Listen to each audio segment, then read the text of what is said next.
제4장. 그러므로 주 안에서 갇힌 내가 너희를 구원하노니 너희가 부르심을 받은 일에 합당하게 행하여 모든 겸손과 온유로 하고 오래 참음으로 사랑 가운데서 서로 용납하고 평안에 매는 줄로 성령이 하나 되게 하신 것을 힘써 지키라.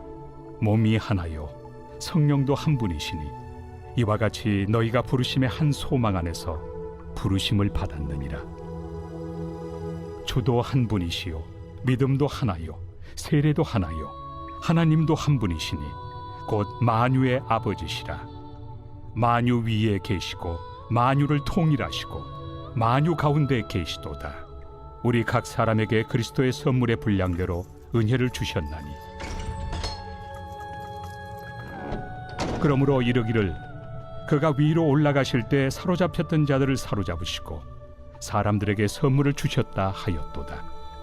올라가셨다 하였은즉 땅 아래 낮은 곳으로 내리셨던 것이 아니면 무엇이냐. 내리셨던 그가 곧 모든 하늘 위에 오르신 자니 이는 만물을 충만하게 하려 하심이라. 그가 어떤 사람은 사도로 어떤 사람은 선지자로 어떤 사람은 복음 전하는 자로 어떤 사람은 목사와 교사로 삼으셨으니 이는 성도를 온전하게 하여 봉사의 일을 하게 하며 그리스도의 몸을 세우려 하심이라. 우리가 다 하나님의 아들을 믿는 것과 아는 일에 하나가 되어 온전한 사람을 이루어 그리스도의 장성한 분량이 충만한 데까지 이르리니 이는 우리가 이제부터 어린아이가 되지 아니하여 사람의 속임수와 간산 유혹에 빠져 온갖 교훈의 풍조에 밀려 요동하지 않게 하려 함이라. 오직 사랑 안에서 참된 것을 하여 범사에 그에게까지 잘할지라. 그는 머리니 곧 그리스도라. 그에게 온 몸이 각 마디를 통하여 도움을 받음으로 연결되고 결합되어 각 지체의 분량대로 역사하여 그 몸을 자라게 하며 사랑 안에서 스스로 세우느니라. 그러므로 내가 이것을 말하며 주 안에서 증언하노니 이제부터 너희는 이방인이 그 마음에 허망한 것으로 행함같이 행하지 말라. 그들의 총명이 어두워지고 그들 가운데 있는 무지함과 그들의 마음이 굳어짐으로 말미암아 하나님의 생명에서 떠나 있도다.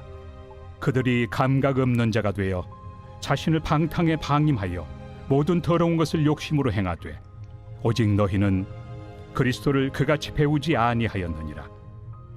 진리가 예수 안에 있는 것 같이 너희가 참으로 그에게서 듣고 또한 그 안에서 가르침을 받았을진데 너희는 유혹의 욕심을 따라 썩어져가는 구습을 따르는 옛사람을 벗어버리고 오직 너희의 심령이 새롭게 되어 하나님을 따라 의와 진리의 거룩함으로 지으심을 받은 새 사람을 입으라. 그런즉 거짓을 버리고 각각 그 이웃과 더불어 참된 것을 말하라. 이는 우리가 서로 지체가 됨이라. 분을 내어도 죄를 짓지 말며 해가 지도록 분을 품지 말고 마귀에게 틈을 주지 말라.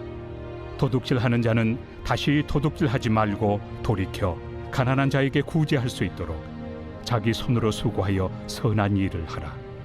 무릇 더러운 말은 너희 입 밖에도 내지 말고 오직 덕을 세우는 데 소용되는 대로 선한 말을 하여 듣는 자들에게 은혜를 끼치게 하라. 하나님의 성령을 근심하게 하지 말라. 그 안에서 너희가 구원의 날까지 인치심을 받았느니라. 너희는 모든 악독과 노함과 분냄과 떠드는 것과 비방하는 것을 모든 악의와 함께 버리고 서로 친절하게 하며 불쌍히 여기며 서로 용서하기를 하나님이 그리스도 안에서 너희를 용서하심과 같이 하라.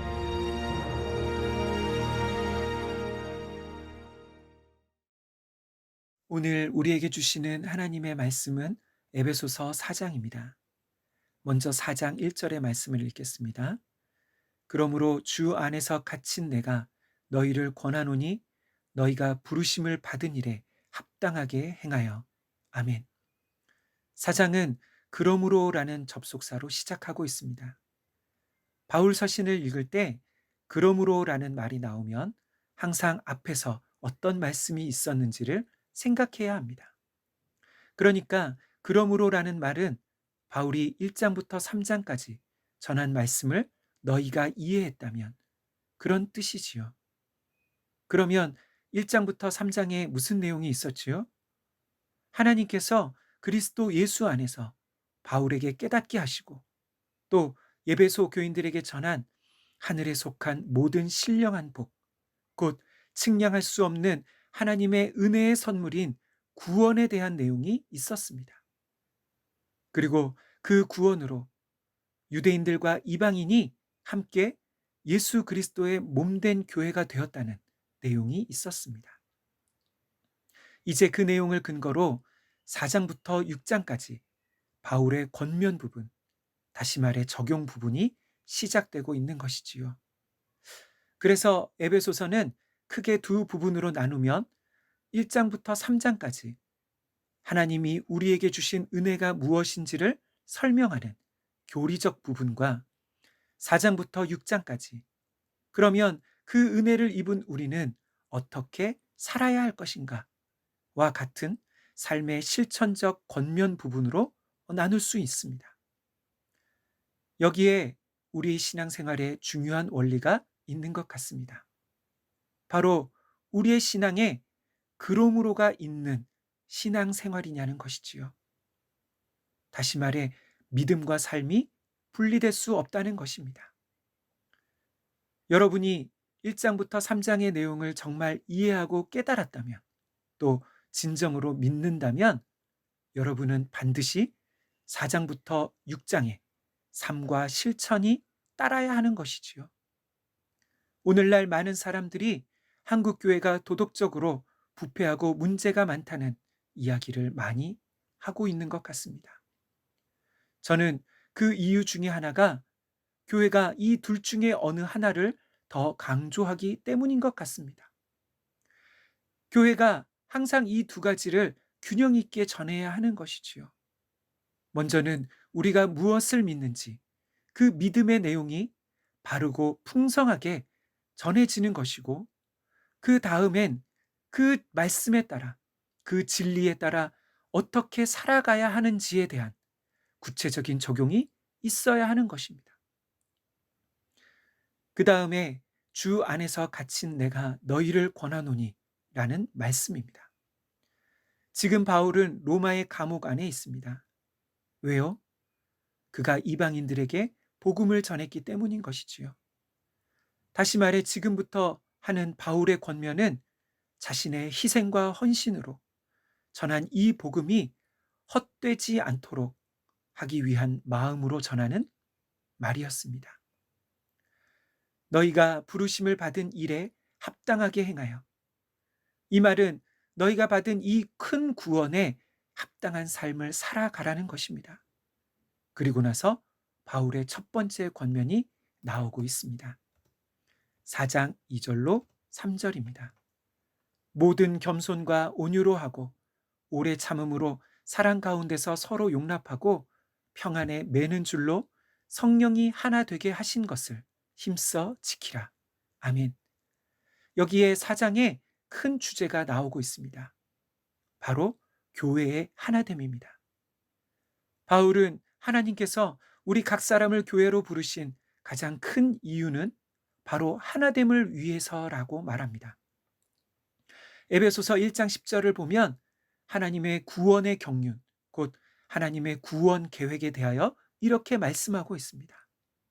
하늘에 있는 것이나 땅에 있는 것이 다 그리스도 안에서 통일되게 하려 하심이라. 아멘. 여기서 통일된다는 것은 하나 되게 하신다는 뜻입니다. 이 말씀에는 두 가지 측면에서의 하나됨이 나옵니다. 첫 번째로 그것은 하나님과 죄인들 사이의 하나됨입니다. 그러니까 하나님은 예수님을 통해 죄로 인해 단절된 우리와 하나님 사이의 관계를 회복시켜 주신 것이지요. 그리고 또 하나는 우리와 하나님 사이에 회복되어진 관계를 힘입어서 그것을 근거로 사람들 사이의 관계가 회복되어지는 것입니다. 바울은 에베소서 2장에서 유대인들과 이방인들이 그리스도 안에서 한 새 사람이 되었다고 말했습니다. 예수님은 먼저 하나님과 우리 사이에 막힌 담을 허물어 주셨습니다. 그리고 뿐만 아니라 이방인들과 유대인들의 막힌 담도 허무셨습니다. 곧 이방인들도 예수님을 믿음으로 성령 안에서 하나님의 백성이 되는 은혜를 주신 것이지요. 바로 이것이 교회입니다. 교회는 영원부터 하나님의 감추어졌던 하나님의 비밀이었습니다. 그런데 그 비밀이 예수님을 통해서 그리고 교회를 통해 이 세상 역사 가운데 비로소 드러나게 된 것이지요. 사랑하는 성도 여러분, 우리가 왜 교회 안에서 하나됨을 힘써야 할까요?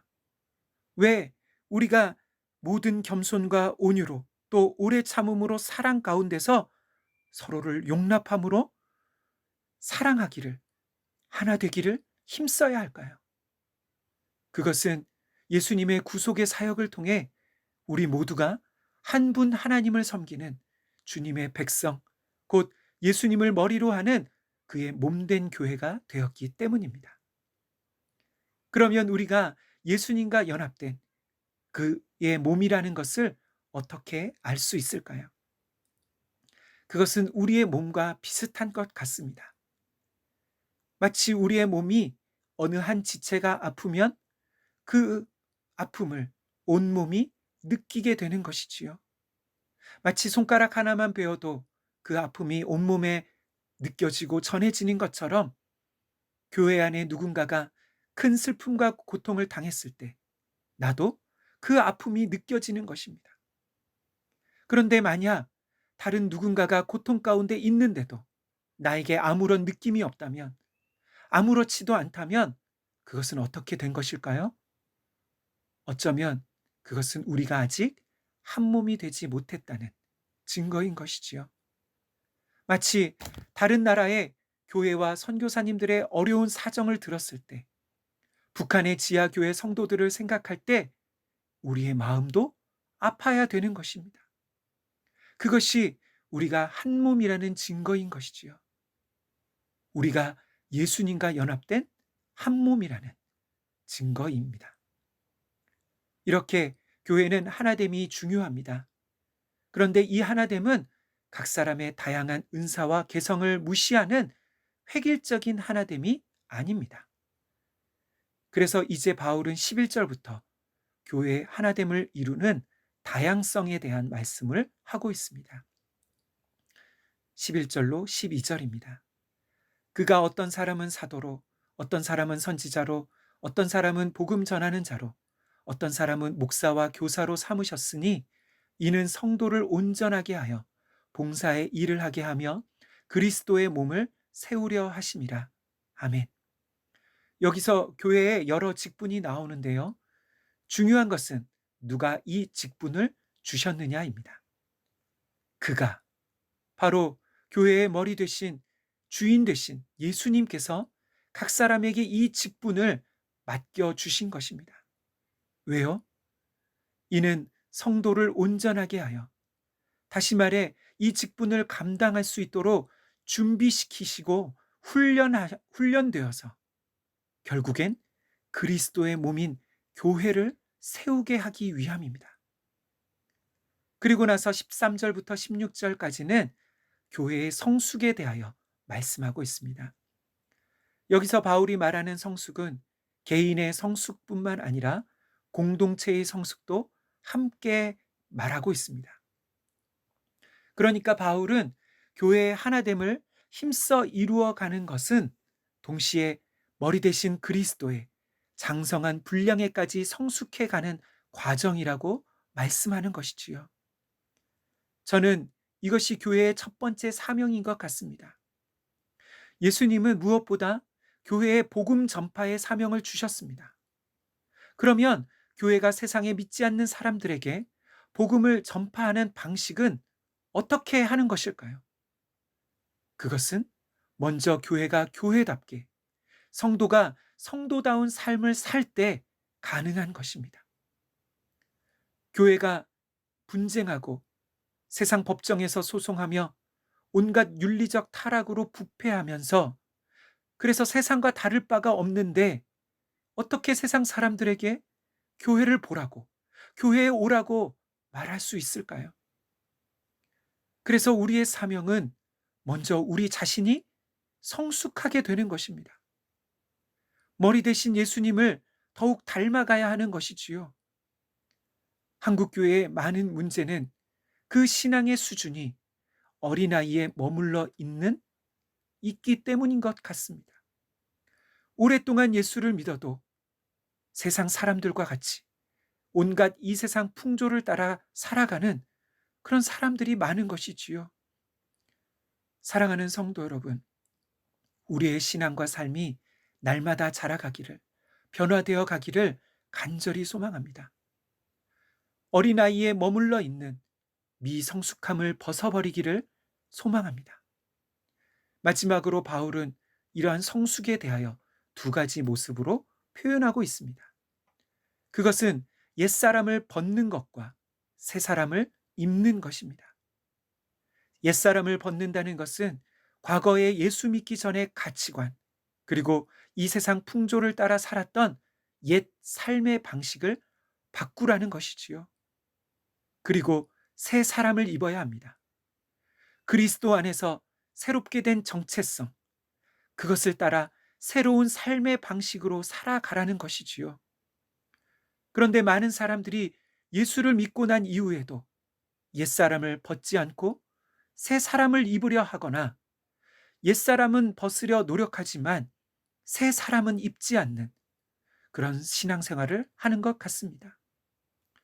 사랑하는 성도 여러분, 하나님께서 우리를 교회로 부르신 목적은 우리가 더욱 서로 사랑함으로 하나 되어 세상에 하나님 없이 살아가는 사람들에게 생명 되신 예수 그리스도의 복음을 전하기 위함입니다. 교회가 거룩한 하나님의 백성답게, 교회가 교회다워지고 성도가 성도다운 삶을 살아갈 때 세상의 빛과 소금이 될 수 있는 것이지요.